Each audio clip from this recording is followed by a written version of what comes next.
Hi అండి. ఒక jar తీసుకోండి. అందులోకి పచ్చి కొబ్బరి వేసి చిన్న చిన్న ముక్కలు కట్ చేసి పచ్చి కొబ్బరి వేసేసేయండి. అందులోనే మంచి కొంచెం పౌడర్ చేసుకోండి.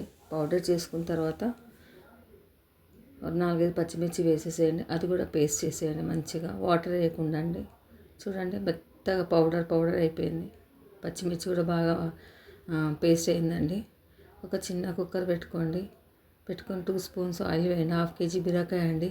నా దగ్గర నూనె ఉంటుంది కదా, దాంతో 2 వేసానండి. ఒక చిన్న ఉల్లిపాయ అండి, చిన్నది, ఎందుకంటే స్వీట్ ఆల్రెడీ కొబ్బరి స్వీటు, బీరకాయ స్వీటు, అందుకని ఒక చిన్న ఆనియన్ కట్ చేసుకొని ఉల్లిగడ్డ మగ్గిన తర్వాత కలిమాకు వేసేసి అందులోనే మంచిగా పసుపు వేసి అల్లం వెల్లిపాయ పేస్ట్ వేయండి. కొద్దిగా 1 టీ స్పూన్, 1/2 kgకి 1 టీ స్పూన్ కొద్దిగా పసుపు వేయండి. పసుపు వేసినాక అటు ఇటు మంచిగా కలపండి. చూడండి ఎంత కలర్ఫుల్గా నూనె పైకి తెలిపోయింది.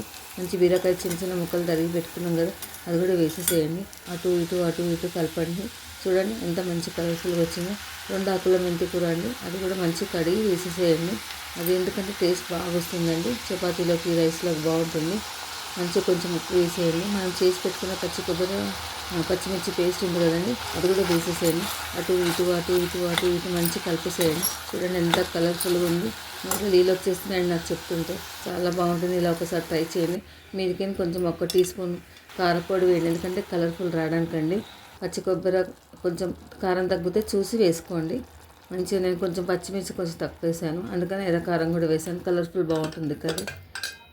మంచి జారు కడిగిన 1 టీ స్పూన్ అంత నీళ్ళు పోసి జారు కడిగి అది కూడా అందులో వేసేసి ఒక 2 విజిల్స్ అండి. చూడండి ఎంత బాగా వచ్చేసిందో కర్రీ. పచ్చి కొబ్బరి బీరకాయ రెడీ అండి. ఒకసారి ఇలా ట్రై చేయండి, చాలా టేస్ట్ ఉంటుందండి.